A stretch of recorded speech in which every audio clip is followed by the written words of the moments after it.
That is the fourth dimension. اب آئیے number 4. یہ کہنے کو تو نمبر 4 ہے، حقیقت میں یہ پہلے کے ساتھ ہی شروع ہو جاتا. اور وہ کیا ہے؟ Passive resistance. اس کی کیا معنی ہے؟ ریزسٹنس تو ہوگی، کھڑے رہو، ڈٹے رہو، پیچھے مت ہٹو، لیکن کوئی جوابی کارروائی مت کرو. اس کی وجہ میں آپ کو بتا دوں گا کیوں. It's very logical. دیکھیے، پہلی بات تو یہ نوٹ کیجئے کہ معاشرے کے اندر کانفلکٹ پیدا کرنے والے کون ہوتے ہیں؟ دی ریولوشنریز. ورنہ لوگ آرام سے بیٹھے ہوئے تھے، امراء تھے، غربا تھے. یہ اپنی قسمت پہ راضی ہیں، وہ اپنے ہاں عیش کر رہے ہیں. غلام اپنا کام کر رہا ہے بیچارہ، اس کا پتہ ہے کہ میری قسمت یہی ہے. اسی لیے مارکس نے کہا تھا مذہب عوام کا افیون ہے. میری قسمت یہی تھی، مجھے اللہ نے یہی بنا دیا ہے. صابر ہے، شاکر ہے. انقلاب کے لیے تو نہیں اٹھتے ہو، بغاوت تو نہیں کرتا. تو یہ تو بالکل ہے جیسے کہ تالاب جو ہے اس کے اندر کہیں کوئی لہریں نہیں ہیں، بڑا سکون کے ساتھ ہے تالاب. آپ نے ایک پتھر مارا، دس از رانگ، یہ غلط، یہ نظام غلط ہے، یہ ایکسپلائٹیٹو ہے، استحصالی نظام ہے، یہ ریپریسو ہے، استبدادی نظام ہے، یہ ڈسکریمنیٹو ہے، یہ امتیازات قائم کر رہا انسانوں کے اندر. یہ غلط ہے. کس نے پتھر مارا؟ آپ نے مارا نا. اب پتھر جائے گا تو پھر کچھ لہریں اٹھیں گی کہ نہیں؟ تو معاشرے میں جو لہریں اٹھتی ہیں وہ ایک نیچرل ری ایکشن ہے انقلابی دعوت کا. البتہ اس کی سٹیجز ہوتی ہیں، 2 سٹیجز بڑی اہم. پہلی سٹیج میں کوشش یہ ہوتی ہے کہ جو شخص داعی انقلاب بن کر سامنے آیا ہے اس کی کیریکٹر ایسیسینیشن کرو، شخصیت اس کو کسی طریقے سے مجروح کرو اور اس کی ہمت کو توڑ دو، اس کی ول جو ہے بریک کر دو. لہذا ساری پرسیکیوشن جو ہے، تشدد جو ہے، وہ داعی کی ذات پر ہوگا اور وربل ہوگا. پاگل ہے، دماغ خراب ہو گیا ہے، یہ کیا ہے؟ ہمارا نظام ٹھیک ٹھاک ہے، صدیوں سے چلا آ رہا تھا، ہمارے آباء و اجداد سے چلا آ رہا ہے، یہ کہتا غلط ہے، اس کا دماغ خراب ہو گیا ہے، شاید آسیب کا سایہ ہو گیا ہے، کوئی جن آ گیا ہے، اس پر دماغ خراب ہو گیا ہے.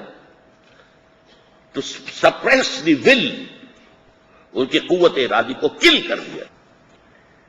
اگر داعی بیٹھ جائے گا، ہمت جواب دے جائے گی، تو کسی اور کو کچھ کہنے کی ضرورت ہی نہیں. درخت کی جڑ کٹی تو سارا درخت خود ہی ختم ہو جانا. لیکن اگر وہ داعی کھڑا رہ گیا، کریکٹر ایساسینیشن کو برداشت کر گیا، جواباً اس نے یہ نہیں کہا تم پاگل ہو، میں نہیں پاگل ہوں، تمہارا دماغ خراب ہے، میرا نہیں خراب ہے، نہیں، کوئی جواب نہیں. پیسو ریزسٹنس ہے یہ، اس میں جواب کوئی نہیں ہے. اور انہوں نے دیکھا کہ یہ تو دعوت جو ہے آگے بڑھ رہی ہے، پیپل آر ریلنگ راؤنڈ ہم، لوگ تو جمع ہو رہے ہیں. تو پھر فزیکل پرسیکیوشن شروع ہوتی ہے. انہیں مارو، انہیں بھوکا رکھو، انہیں جیلوں میں ٹھوسو، انہیں قتل کرو، فائرنگ اسکواڈز کے سامنے کھڑے کر کے ان کو سینکڑوں کی تعداد میں مارو. اب یہاں بھی ضرورت ہے کہ ٹیک all persecution without any retaliation. کیوں؟ یہ کیوں بہت اہم ہے.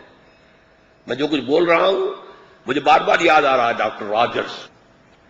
وہ بڑا ایکسائٹڈ فیل کرتا تھا جب میں یہ بیان کر رہا تھا. ضرورت کیا ہے؟ شروع میں انقلابی یا انقلاب کے داعی تھوڑے سے ہوتے ہیں، اگر وہ بھی وائلنٹ ہو جائیں تو اس سسٹم کو حق حاصل ہوگا کہ انہیں کرش کر کے ختم کر دیا جائے فوراً. لیکن اگر وہ کچھ نہیں کر رہے، کوئی جوابی کارروائی نہیں، تو ٹھیک ہے ٹارچر کریں گے، پرسیکیوٹ کریں گے، لیکن اس طرح نہیں کہ ختم کر دیں. اس کو میں کہتا ہوں ٹو بائی ٹائم، وقت حاصل کرنا جو ہے، مہلت عمل، تاکہ ہم زیادہ سے زیادہ لوگوں تک اپنی دعوت پہنچا سکیں، ہمارا آرگنائزیشنل بیس زیادہ سے زیادہ براڈ ہو جائے۔ طاقت ہوگی تو پھر سسٹم کو ڈائریکٹ کنفرنٹیشن کریں گے اس کے ساتھ، طاقت ہی نہیں تو کیسے کریں گے؟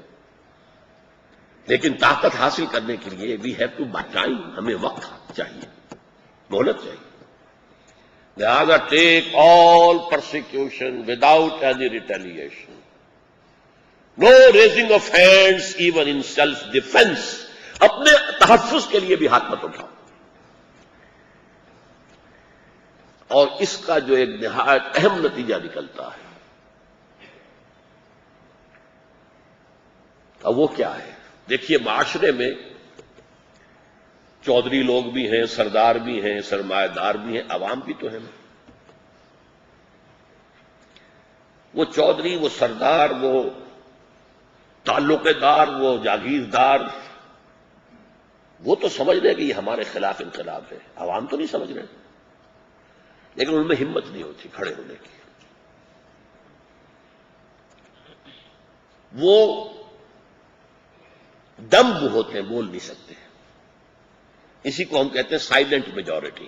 میجورٹی سائلنٹ ہوتی ہے، لیکن وہ اندھے بہرے تو نہیں ہوتے نا، گونگے تو ہیں، اندھے بہرے تو نہیں، وہ دیکھ رہے ہیں کیا ہو رہا ہے، کیوں مارا جا رہا ہے انہیں، کیوں قتل کیا گیا، کیوں ان کے گھر جو ہیں وہ بارود سے اڑا دیے گئے، کیوں ان کے پوری فیملیز کو جو ہے کولو کے اندر پلوا دیا گیا۔ وائی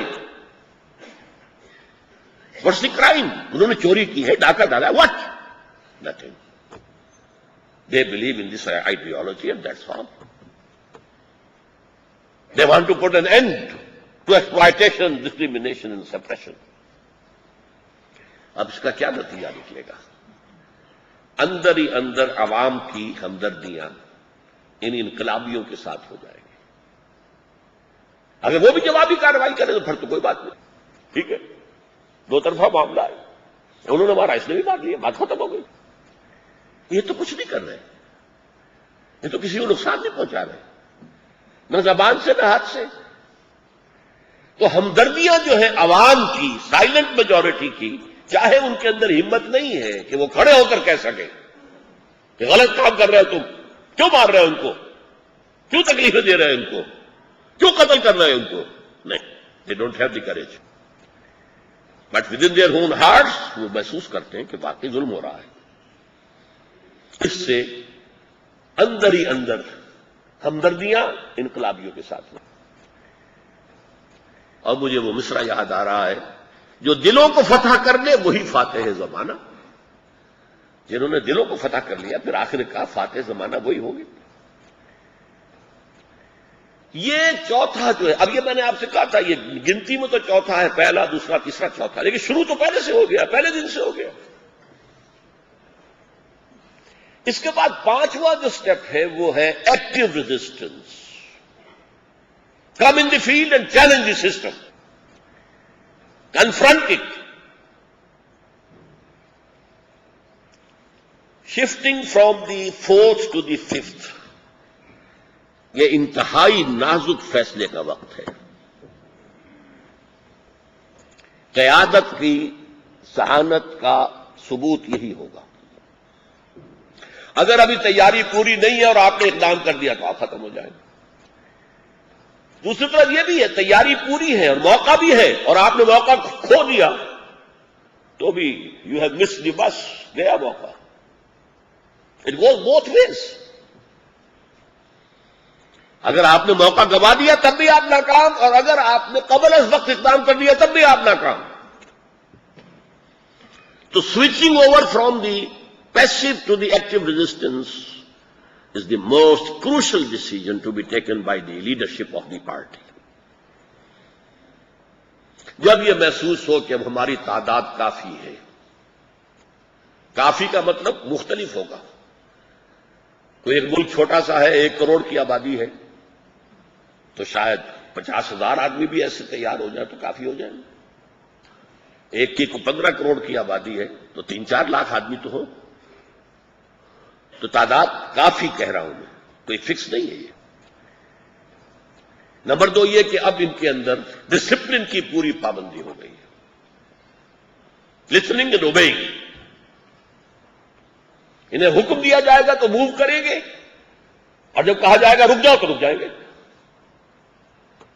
یہ نہیں کہ یا تو چلتے ہی نہیں، چلتے ہیں تو رکتے ہی نہیں، اپنی مرضی سے چل پڑے ہیں۔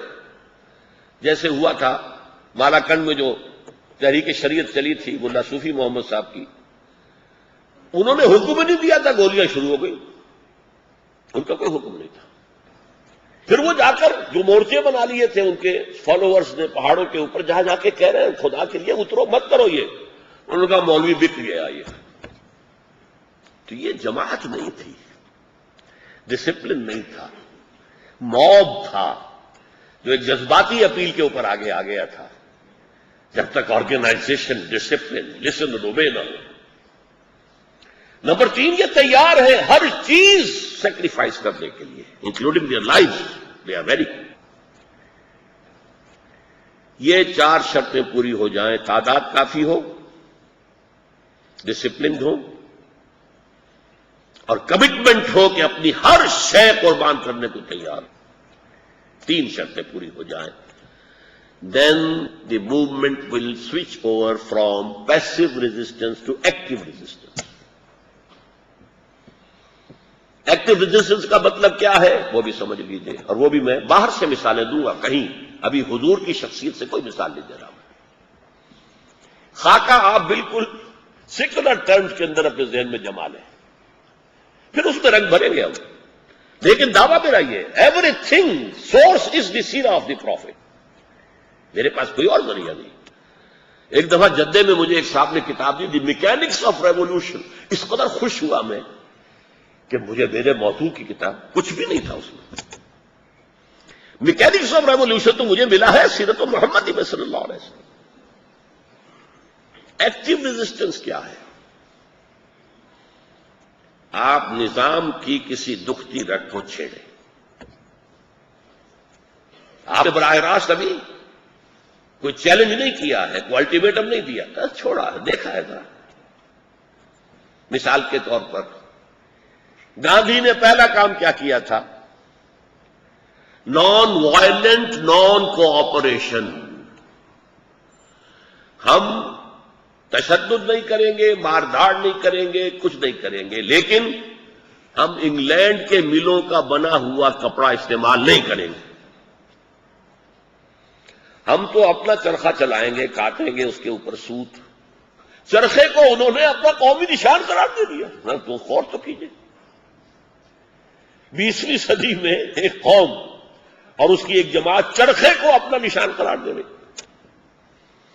چرخہ کاٹیں گے، سوت بھی جو ہے وہ بنیں گے، پھر اس سے کھدر بنیں گے، وہ پہنیں گے، ہم تمہارا کپڑا نہیں پہنیں گے۔ اب بتائیے کوئی قانون ہو سکتا ہے کہ ضرور تم انگریزی کپڑا پہنو؟ اور کیا انہوں نے کسی اور کو کوئی نقصان پہنچایا؟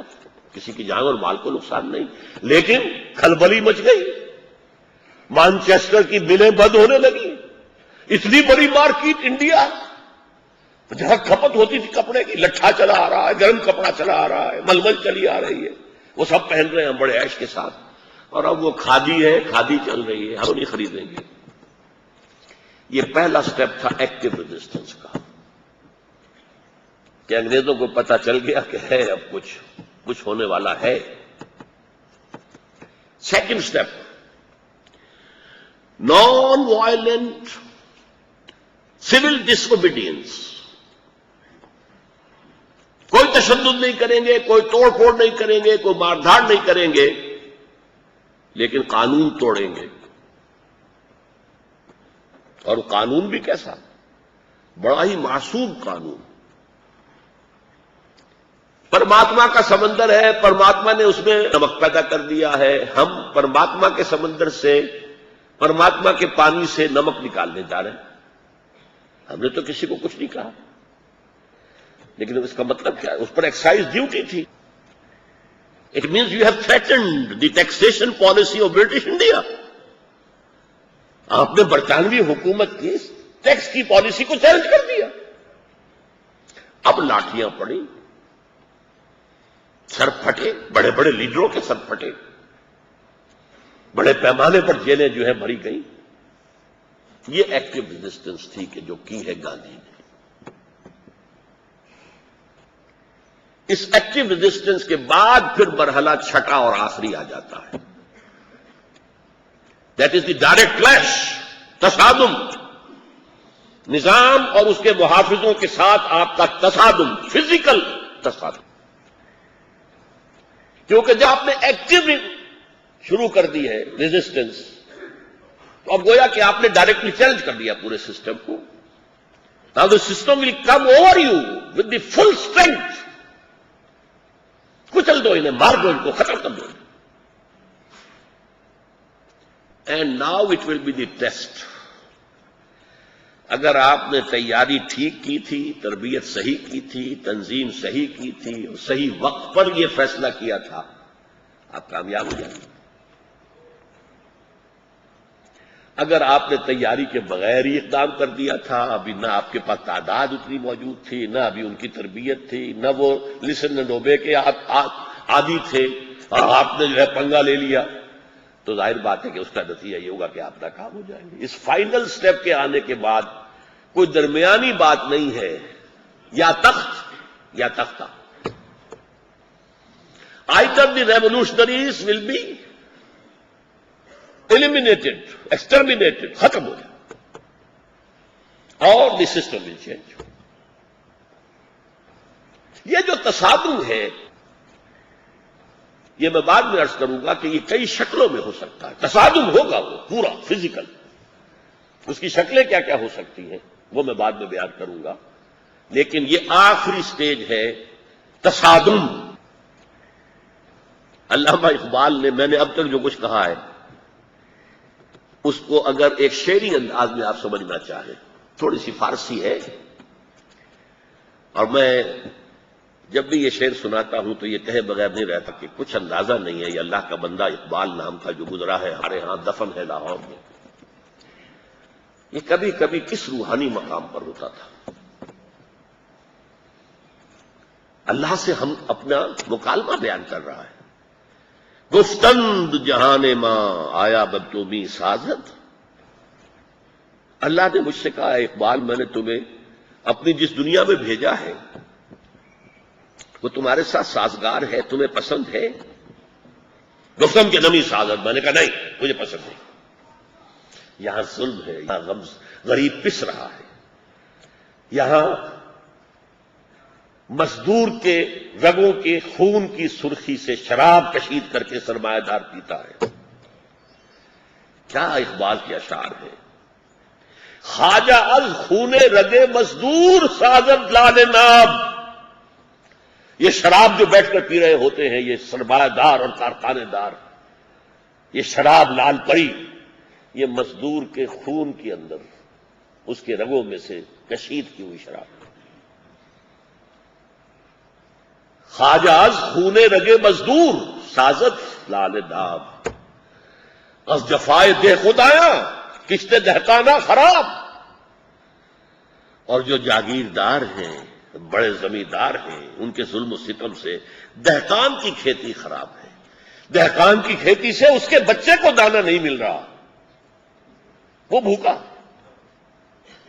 انقلاب انقلاب انقلاب، بڑی عظیم نظم ہے اقبال کی ہے، انقلاب کا نعرہ.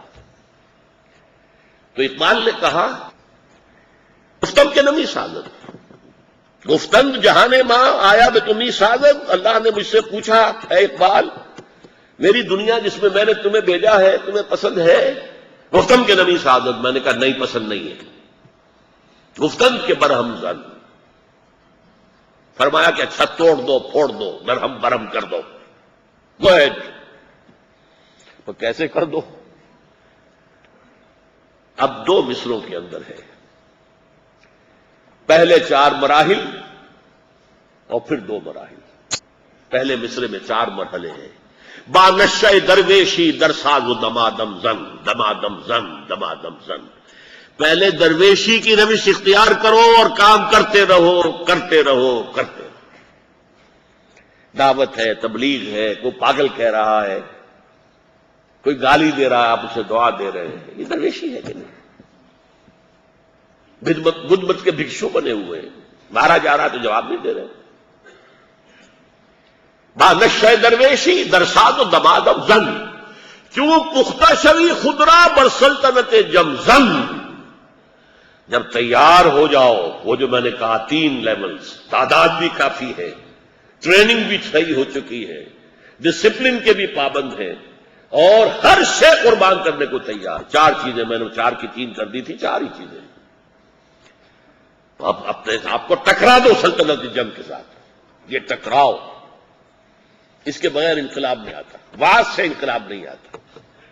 ٹکراؤ میں جانے جائیں گی خون دینا پڑے گا، اس کے بغیر انقلاب نہیں آتا. ٹھنڈے ٹھنڈے ٹھنڈے ٹھنڈے انقلاب نہیں آتا. موٹی بات سمجھ لیجیے. میں نے کئی مرتبہ شروع میں دہرایا تھا 6 یا 7 مراحل. یہ 6 مراحل ہیں جو میں نے گنوا دیے، یہ کسی ملک کے، کسی ٹیریٹری کے اندر انقلاب کی تکمیل کے مراحل.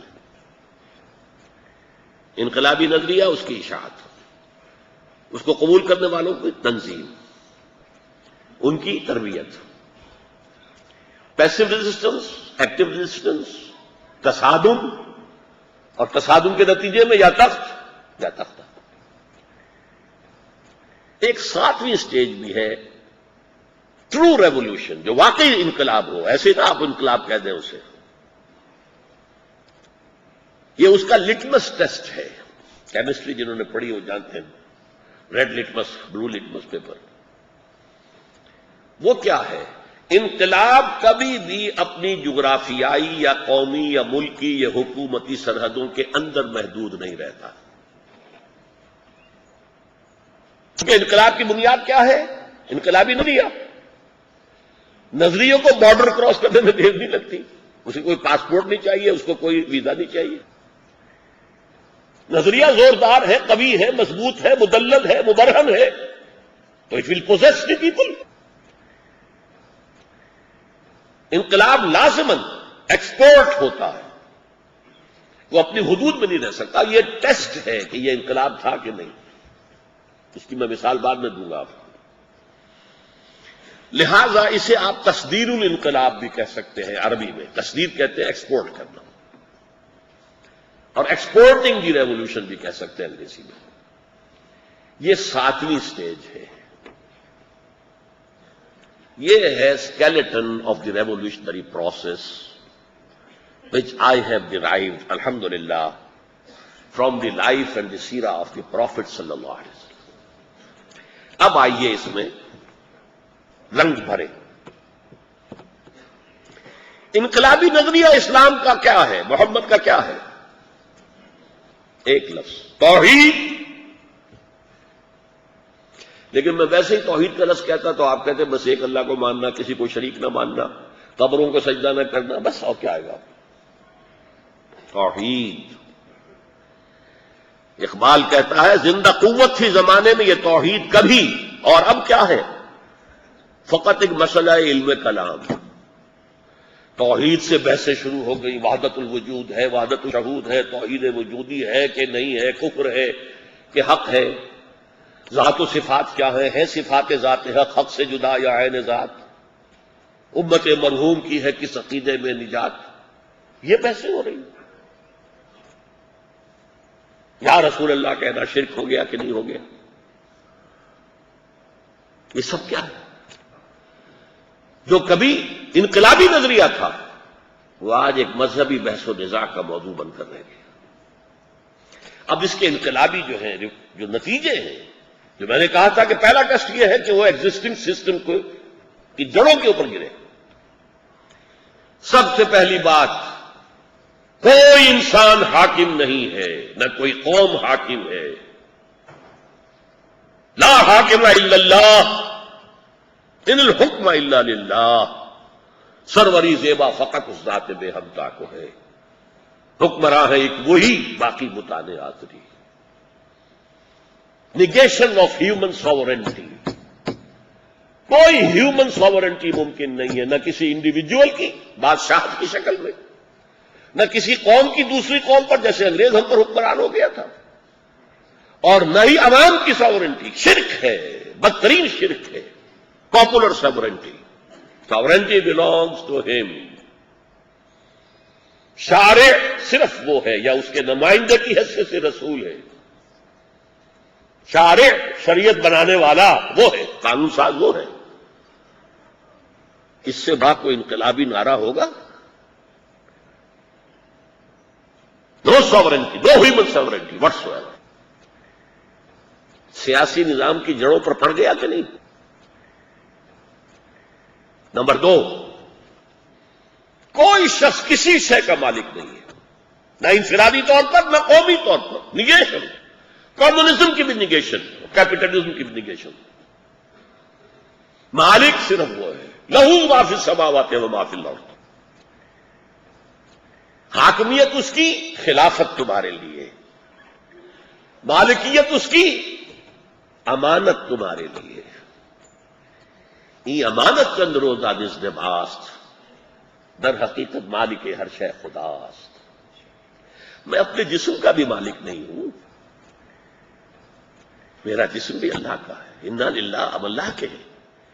یہ ہاتھ میرے پاس اللہ کی امانت ہے، یہ دماغ میرے پاس اللہ کی امانت ہے، یہ آنکھیں میرے پاس اللہ کی امانت ہے. کوئی گھر دے دیا ہے تو اللہ کی امانت ہے، اولاد دی ہے تو اللہ کی امانت ہے. ملکیت تامہ، تامہ ملکیت وہ ہوتی جو چاہے ہم کریں. حضرت شعیب کی قوم نے کہا تھا کہ اے شعیب، کیا تمہاری نماز اور تمہاری جو دین ہے وہ ہمیں روکنا چاہتا؟ ان نفعل ما نشاء فی اموالنا، ہمارے مال ہے ہم جو چاہیں کریں. تم کہتے ہو نہیں، تم کہتے ہو سود پر مت دو. ہوا یوں ہمارا مال ہے ہم دیں گے. وہ لینا چاہتا ہے، میں نے کوئی زبردستی تو نہیں کہا کہ تم آگے مجھ سے سود پر پیسہ لو. ہمارا مال ہے. یہ ہے کیپٹلزم. آپ مالک سمجھ رہے ہیں اپنے آپ کو. امین سمجھیں گے تو آپ اپنا ہاتھ بھی وہیں استعمال کریں گے جہاں اللہ کی اجازت ہے. آپ اپنے پاؤں سے اسی راستے پر چلنا چاہیں گے جو اللہ چاہتا ہے کہ چلیں. آپ کا مال وہیں خرچ ہوگا جہاں اللہ چاہتا ہے کہ آپ خرچ کریں. نمبر 3، سماجی سطح پر بنیادی طور پر، پیدائشی طور پر تمام انسان برابر ہیں. کوئی اونچا نہیں، کوئی نیچا نہیں. جو میں نے ایچ جی ویلس کی آپ کو دی گواہی. یہ واعظ تو کہے گئے، بہت کہے گئے، لیکن یہ کہ واقعہ یہ ہے کہ تاریخ انسانی میں پہلی بار اس پر معاشرہ قائم کیا ہے محمد نے صلی اللہ علیہ وسلم. کوئی اونچا نہیں، کوئی نیچا نہیں. اونچ نیچ ہوگی ایکوائرڈ کریکٹرز کی بنیاد پر. جو چیزیں آپ نے حاصل کی زندگی میں، آپ نے علم حاصل کیا، اب آپ اونچے ہوں گے، آپ کی عزت کی جائے گی. آپ نے تقویٰ کی روش اختیار کی، روحانی مقام حاصل کیا، اب آپ کی عزت کی جائے گی. ان اکرمکم عند اللہ اتقاکم، اللہ کے نزدیک تم میں سب سے زیادہ باعزت وہ ہے جو سب سے بڑھ کر متقی ہے. پیدائشی طور پر شودر ہو، برہمن ہو، کالے ہو، گورے ہو، مرد ہو، عورت ہو، کوئی فرق نہیں، برابر. مرد اور عورت کے درمیان بھی فرق ہے، وہ انتظامی فرق ہے. جیسے ایک محکمے میں ایک انچارج ہے اور ایک باہر کھڑا ہوا ہے چپراسی. As human beings they are equal, لیکن منصب کے اعتبار سے اس کا منصب اونچا ہے، اس کا نیچا. یہ انتظامی معاملہ ہے. جیسا کہ نظر آ جاتا ہے کچھ یہ مساوات سی ہمارے پٹھانوں کے معاشرے میں نظر آتے. ایک سا لباس پہنتے ہیں، بڑا سا بڑا آدمی زمیندار ہو، وہ لباس اسی قسم کا ہوگا اس کا. اور یہ کہ کھانا ساتھ بیٹھ کر کھائیں گے، ملازم بھی اور وہ بھی. یا عرب میں نے سنا ہے کہ ویسے بواب ہے دروازے پر جو کھڑا ہوا ہے، باب پر بواب، سواق ہے جو کار چلا رہا ہے. لیکن دوپہر میں جب لنچ ٹائم آئے گا تو منسٹر صاحب اور اس کا بواب اور اس کا سواق ایک میز پر بیٹھ کر کھانا کھائیں. As human beings they are equal. اسی طرح مرد جو ہے وہ قوام ہے، الرجال قوامون علی النساء as head of the institution of family. لیکن یہ نہیں ہے کہ مرد افضل ہے اور عورت گھٹیا ہے. ہو سکتا ہے یا عورت اپنے اخلاق اور کردار کے اعتبار سے کروڑوں مردوں سے اوپر چلی جائے. کتنے مرد ہوں گے جو حضرت مریم حضرت خدیجہ، حضرت آسیہ، حضرت عائشہ، حضرت فاطمہ، ان کو دیکھیں گے ان کے مقام کو ایسا جیسے آسمان کو دیکھتے ہیں آپ. تو یہ تین ہیں وہ تیشے جو عقیدہ توحید کے نتیجے پر existing system of politico socio economic نظام اس کے اوپر گرتے ہیں. حاکمیت مطلقہ اللہ کے لیے، ملکیت مطلقہ اللہ کے لیے، اور کامل مساوات انسانی. اب اس کی تبلیغ حضور نے کی، گلیوں میں پھر رہے ہیں، یا ایھا الناس قولوا لا الہ الا اللہ تفلحوا. اے لوگوں کہو اللہ کے سوا کوئی معبود نہیں. اس میں ابھی آپ نے اپنی رسالت کا ذکر شامل نہیں کیا. یہ بھی ایک عجیب ہے نکتہ جو آج میں آپ کو بتا دوں گا. ایمفیسس کس پر ہے؟ توحید پر. قولوا لا الہ الا اللہ تفلحوا، کہو تم اللہ کے سوا کوئی معبود نہیں اور تم کامیاب ہو جاؤ گے. تو پہلا ہم نے رنگ بھر دیا کہ یہ ہے در حقیقت حضور کا انقلابی نظریہ توحید. پھر اس کو آپ نے پھیلایا ہے جو ذرائع اس وقت تھے، person to person, P P calls, گھروں پر جا کر، یا کھانا 2 وقت جو ہے 2 مرتبہ بلایا تمام بنو ہاشم کو، اپنے خاندان والوں کو کھانا کھلایا. بات پیش کرنے کی کوشش کی، لوگوں نے سنی نہیں، شور بچا دیا. دوسری مرتبہ سن لیا لیکن وہ جیسے سانپ سونگ گیا ہو، سب کے سب خاموش بیٹھے رہے سوائے حضرت علی کھڑے ہوئے. وہ پہلے سے اپنے تھے، وہ پہلے ایمان لا چکے تھے، اور انہوں نے کہا اگرچہ میری ٹانگیں پتلی ہیں، اگرچہ میں سب سے کم چھوٹا ہوں، اور اگرچہ میری آنکھیں بھی دکھتی ہیں، یہ آشوب چشم بچپن سے تھا انہیں، جسے ہم آج کل ککرے کہتے ہیں، تو لیکن میں آپ کا ساتھ دوں گا. اور سارا مجمع جو ہے کھل کھلا کر ہنس پڑا، یہ چلے ہیں انقلاب لانے کے لیے اور یہ ان کے ساتھی ہیں. بڑے سو بڑے، چھوٹے میاں سبحان اللہ. لیکن یہ پھر جب آپ کو حکم آیا فاصبر بما تؤمر، کوہ صفا پر کھڑے ہو کر بھی نعرہ لگایا، عکاس کے میلوں میں جا کر دعوت دی، حج کے اجتماعات میں جو طریقہ بھی ممکن تھا. لاؤڈ اسپیکر نہیں تھا، کوئی ٹیلی ویژن نہیں تھا، الیکٹرانک میڈیا نہیں تھے، پرنٹ میڈیا نہیں تھے، کوئی چھاپا خانہ نہیں تھا، نہ کتابیں نہ رسالے، وہ تو رائج نہیں تھے، لیکن جو بھی ذریعہ تھا اس کو آپ نے امپلوائے کیا. نمبر 2، جنہوں نے مانا انہیں منظم کرنا ہے. اب اس تنظیم کی سب سے پہلی بنیاد کیا تھی؟ جب مان لیا کہ آپ اللہ کے نبی ہیں، آپ جو کچھ کہہ رہے ہیں وہ اللہ کی بات ہے، آپ کی نہیں ہے، آپ کے اوپر وحی آئی ہے، تو پھر اس سے سرتابی کیسے ممکن ہے؟ کیا نبی کے بات سے بھی اختلاف کیا جا سکتا؟ اس سے زیادہ مضبوط جماعت کا آپ تصور نہیں کر سکتے. دیکھیے ذرا ایک بات کہہ رہا ہوں، کہیں آپ مجھے مس کوٹ نہ کر دیں، فتوے لگ جائیں گے. آج کی دنیا میں بھی آپ کو مثال ملے گی کہ سچی نبوت تو جتنی بڑی بنیاد ہے تنظیم کی، وہ ہے جھوٹی نبوت بھی بہت بڑی بنیاد ہے. غلام احمد قادیانی کی جھوٹی نبوت پر بھی جو جماعت چل رہی ہے، ذرا آپ اس کا اندازہ کیجئے کہاں سے کہاں پہنچ گئی. جھوٹی نبوت. مجھے لطیفہ بھی یاد آ رہا ہے کہ ایک شخص نے درویشی کا بہروپ بھرا، لہذا اب لوگ آنے لگے، اس کے پاس نذرانے پیش کرنے لگے. کچھ دنوں کے بعد اس سے خیال آیا یہ میں نے جھوٹ موٹ کی درویشی اختیار کی ہوئی ہے، تب یہ کچھ مل رہا ہے، اگر سچ مچ کی کر لوں تو کیا ہوگا؟ پھر وہ سچ مچ کا درویش بن گیا. تو یہ جھوٹی نبوت. دیکھیے جس نے غلام احمد قادیانی کو نبی نہیں مانا، لاہوری طبقہ، وہ منتشر ہو گیا، ختم ہو گیا. نبی کی بات سے تو اختلاف کر نہیں سکتے آپ.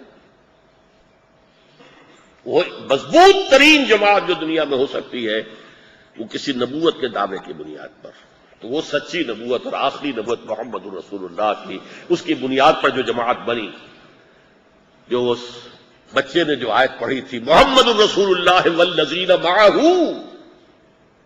یہ جماعت کیا تھی؟ اللہ کے رسول محمد اور وہ لوگ جو ان کے ساتھ تھے، یہ جماعت تھی.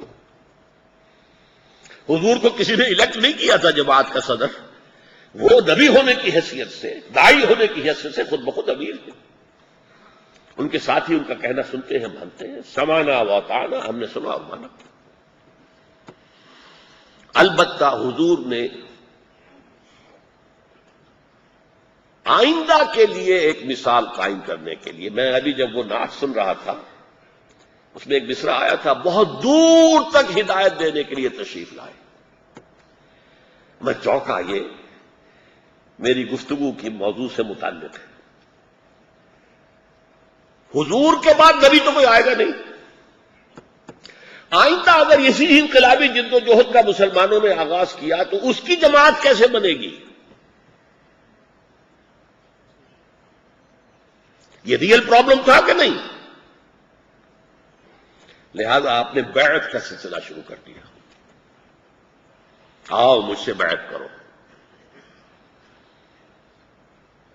حضرت عبادہ ابن صامت رضی اللہ تعالی عنہ فرماتے ہیں، اور یہ بخاری اور مسلم دونوں کی روایت ہے، اس سے زیادہ صحیح حدیث ہونے کا کوئی سوال ہی نہیں سند کے درجے میں. بایعنا رسول اللہ صلی اللہ علیہ وسلم، ہم نے بیعت کی تھی اللہ کے رسول سے صلی اللہ علیہ وسلم، علی السمع والطاعۃ، آپ کا ہر حکم سنیں گے اور مانیں گے. فی العسر والیسر، تنگی اور سختی میں بھی، آسانی میں بھی. والمنشط والمکرہ، طبیعت کی آمادگی کی صورت میں بھی اور طبیعت پر جبر کرنا پڑا تب بھی. وعلی عثرۃ علینا، اور چاہے آپ دوسروں کو ہم پر ترجیح دے دیں، ہم یہ نہیں کہیں گے کہ آپ نے ایک نووارد نوجوان کو ہم پر امیر بنا دیا. ہم آپ کے پرانے خدمتگار، آپ کے ساتھی، آپ کے جانثار، ہم پر اس نوجوان کو کیوں امیر بنا دیا؟ نہیں، اٹس یور پریروگیٹو، آپ کا اختیار ہوگا جو چاہے کرے. وعلی اللہ ننازع الامر اہلھا، اور جس کو بھی آپ بنا دیں گے امیر، اس سے جھگڑیں گے نہیں. وعلی ان نقول بالحق اینما کنا لا نخاف فی اللہ لومۃ لائم، ہاں البتہ جہاں بھی ہوں گے ہماری جو رائے ہوگی، ہمارے نزدیک جو بات حق ہوگی وہ ضرور کہہ دیں گے. اس لیے زبانیں بند نہیں کریں گے کہ لوگ کہیں لو جی انہوں نے کیا کہہ دیا، بے وقوفی کی بات کر رہے ہیں. بے وقوفی کی ہو کچھ بھی ہو، میری رائے ہے، میں کہہ رہا ہوں. زبان نہیں بند کروں گا، میں کہوں گا اپنی رائے، اگرچہ فیصلہ امیر کا ہو. یہ ہے آرگنائزیشن کی دوسری بنیاد. اور میرے نزدیک سوچ لیجئے آپ بھی جتنا، کیا حضور کو اس کی ضرورت تھی؟ کیا آپ پر ایمان کافی نہیں تھا کہ آپ کی ہر بات ماننی ہے؟ وما ارسلنا من رسول الا لیطاع باذن اللہ، ہم نے کسی رسول کو نہیں بھیجا مگر اسی لیے کہ اس کی اطاعت کی جائے. اور اس کا بڑا پیارا واقعہ آ گیا تھا غزوہ بدر سے پہلے، جب حضور نے ایک مجلس مشاورت منعقد کی تھی کہ ایک قافلہ آ رہا ہے مال غنیمت سے لدا پدا، محافظ صرف 40 یا 50، ایک لشکر آ رہا ہے جنوب سے مسلح کیل کانٹے سے، اور اللہ نے وعدہ کیا ہے کہ ایک پر ضرور فتح عطا کر دے گا، بتاؤ کدھر چلے؟ کچھ ہم جیسے کمزور لوگ بھی موجود تھے، ان کا حضور چلے قافلے کی طرف چلیں، تھوڑے سے آدمی ہیں، آسانی سے قابو پا لیں گے، مال بہت ہاتھ میں آ جائے گا اور ہتھیار بھی لیں گے، ہمارے پاس تو ہتھیار بھی نہیں. اس وقت حضور کہہ رہے مجھے مشورہ دو، مجھے مشورہ دو. خیر پہلے مہاجرین نے تقریریں کی، بہترین تقریریں کی. آپ ہم سے کیا پوچھتے، جو آپ کا حکم ہے ہم حاضر ہیں. اگر آپ سمندر میں اپنی سواری ڈال دیں گے ہم بھی ڈال دیں گے آپ کے بیچ. آپ برق الغماد تک پہنچ جائیں گے ہم بھی اپنی اونٹنیاں دگنی کر دیں گے، پہنچیں گے. پھر بھی حضور کہہ رہے ہیں مجھے مشورہ دو. اب سعد ابن معاذ رضی اللہ تعالی عنہ کو خیال آ گیا، او یہ روح سخن ہماری طرف ہے. وجہ کیا ہے کہ بیعت عقبہ ثانیہ میں طے یہ ہوا تھا کہ اگر قریش آپ کا پیچھا کرتے ہوئے مدینے پر حملہ آور ہوئے تو ہم آپ کی حفاظت کریں گے جیسے کہ اپنے اہل و عیال کی کرتے ہیں. ابھی قریش نے مدینے پہ حملہ کیا نہیں، حضور خود باہر نکل کر کنفرنٹیشن کا آغاز کر چکے ہیں. لہذا انصار پابند نہیں ہے اس معاہدے کی روح سے. اس لیے بار بار اب وہ کھڑے ہوئے، کاننا کا تانینا یا رسول اللہ، اے اللہ کے رسول معلوم ہوتا ہے آپ کا روح سخن ہماری جانب ہے. اب دیکھیے کس قدر عمدہ جملہ کا، فَإِنَّا آمَنَّا بِكَ وَصَدَّقْنَاكَ. بھول جائیے کیا ہوا تھا وہ بیعت عقبہ ثانیہ میں معاہدہ. ہم آپ پر ایمان لا چکے، ہم نے آپ کی تصدیق کی، ہم نے آپ کو اللہ کا نبی اور رسول مانا ہے. We have no option. آپ بسم اللہ کریں جو آپ کا ارادہ ہو، اور انشاءاللہ اللہ تعالیٰ آپ کو ہمارے ذریعے آنکھوں کی ٹھنڈک عطا کرے گا. تو حضور کو کوئی ضرورت نہیں تھی کسی بیعت کی. وہ تو رسول تھے، نبی تھے، اس حیثیت سے مطاع تھے. لیکن یہ آپ نے بیعت کیوں لی ہے؟ یہ آئندہ کے لیے، کہ جماعتیں بنانے کے لیے کوئی انگریزوں سے، کوئی روسیوں سے، کوئی جرمنوں سے کوئی طریقے جو ہے مستعار نہ لیتا پھر مسلمان، بلکہ جماعت بنانے کے لیے وہ بنیاد اختیار کرے جو میں چھوڑ کر جا رہا ہوں. اب نمبر 4، پیسو ریزسٹنس. میں نے آپ سے عرض کیا تھا ابتدا ہوتی ہے داعی کی character assassination, to kill his will, قوت ارادی کو ختم کر دیا. 3 سال تک سارا حملہ حضور پر ہوا ہے، اور ہے بھی زبانی، کوئی دست درازی نہیں ہوئی. پاگل ہو گئے، مجنو ہو گئے ہیں. ہم انہیں کہتے تھے مت جایا کرو غار حرا میں، کہیں کہ جنہ رات نہ آیا کرو، وہاں کوئی نہ کوئی آسیب آ گیا، نا آسیب سوار ہو گیا، کوئی جن آ گیا، کوئی شاعر ہو گئے، یہ تو ساحر بن گئے، مسحور ہو گئے ہیں. That was the character assassination of Muhammad صلی اللہ علیہ وسلم for 3 long years. اور اس سے یہ نہ سمجھیے کہ حضور کو رنج نہیں ہوتا تھا. قرآن کی گواہی ہے وَلَقَدْ نَعْلَمُ أَنَّكَ يَضِيقُ صَدْرُكَ بِمَا يَقُولُونَ. اے نبی ہمیں معلوم ہے آپ کا سینہ بھیجتا ہے، جو باتیں یہ کہہ رہے ہیں صدمہ ہوتا ہے، آپ کو اپنے سینے میں گھٹن محسوس ہوتی ہے. یہی ہے جو مجھے الصادق الامین کہا کرتے تھے. آج یہ مجھے جھوٹا کہہ رہے ہیں، ساحر کذاب، مجھ پر جھوٹ کا الزام لگا رہے ہیں، مجھ پر دھوکے کا الزام لگا رہے ہیں کہ کسی سے ڈکٹیشن لے کر آ کر ہم پر دھوس جماتا ہے کہ یہ تو اللہ کی وحی آ گئی ہے مجھ پر. صدمہ ہوتا تھا. لیکن حکم کیا تھا؟ وَاصْبِرْ عَلَىٰ مَا يَقُولُونَ وَاهْجُرْهُمْ هَجْرًا جَمِيلًا. صبر کرو اے محمد اس پر جو یہ کہہ رہے ہیں صلی اللہ علیہ وسلم، اور قطع تعلق کر لو لیکن خوبصورتی کے ساتھ. آپ رخ اپنا موڑ لیجئے، ان کو چھوڑیے، کسی اور سے بات کیجیے، لیکن علیحدگی لچھ مار کر نہ ہو سکتا ہے آج وہ بات نہیں سن رہا، کل سننے کو آمادہ ہو جائے. لچھ مار کر نہیں، واہجرہم ہجرن جمیلا، علیحدگی اختیار کرو خوبصورتی کے ساتھ. 3 سال کے بعد جب انہیں محسوس ہوا کہ یہ تو کھڑے ہوئے ہیں چٹان کی طرح، اور 2 باتیں بہت خطرناک ہو گئی ہیں. ایک تو ہماری نوجوان نسل ان کے گرد جمع ہو رہی ہے. یہ عثمان بن امیہ کا چراغ، یہ مصعب بن عمیر، یہ سعد بن ابی وقاص، یہ لوگ، اور اس سے بھی بڑھ کر خطرناک یہ تو ایسے جیسے کہ بارود کا کہیں پر کوئی سٹور ہو اور وہاں پر چنگاری جا رہی ہو. ہمارے غلام ان کے قریب آ گئے، جمع ہو گئے، اگلے کہیں کھڑے ہو گئے، اور انہوں نے ہم سے اپنے بدلے چکانے شروع کیے. ہم نے کیا کیا ظلم ان پر کیے ہیں. لہذا اب شروع ہوئی پرسیکیوشن، فزیکل پرسیکیوشن. مارو انہیں، سزائیں دو، اگر اونچے گھرانوں کے بیٹے گھروں میں بند کر دو، ان کو زنجیروں میں جکڑ کر رکھو، بھوکا رکھو، کھانے کو کچھ مت دو. غلام ہے تو مارو، پیٹو، گلیوں میں گھسیٹو. حضرت سمیہ اور حضرت یاسر شہید کر دیے گئے. بدترین ٹارچر کیا ہے ابو جہل نے، بدترین اور شرمناک ترین ٹارچر. حضرت سمیہ کو برہنہ کیا ہے، سامنے بیٹے کو، جوان بیٹے کو، عمار ابن یاسر کو ستون سے باندھا ہوا ان کے سامنے برہنہ کیا. اور پھر جب ہرگز نہیں مانی حضرت سمیہ، انہوں نے کہا تھا 1 دفعہ کہہ دو کہ تمہارا معبود بھی سچا ہے، میں چھوڑ دوں گا تمہیں. تھک گیا تھا مار مار کے، انہوں نے تھوک دیا منہ پر. پھر اس نے برچھا مارا شرمگاہ کے اندر. یہ سارا کچھ ہو رہا ہے. حضور کا حکم کیا ہے؟ کفو ایدیکم، اپنے ہاتھ بندھے رکھو، نو ریٹیلیشن۔ فلسفہ میں بیان کر چکا ہوں۔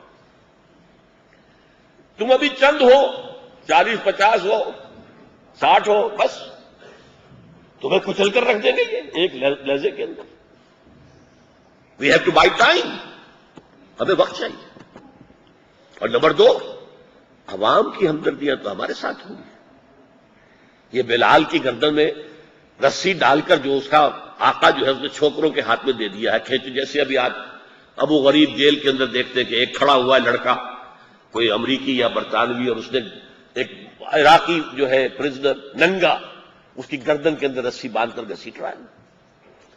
یہ کام ہوا حضرت، اور کھلی گلی کے اندر ہوا، اور گلیاں بھی کیسی تھی، وہ ہموار تو نہیں تھی، نکیلے پتھر، مکے کی گلیاں جو دیکھی ہوگی بہت سے لوگوں نے۔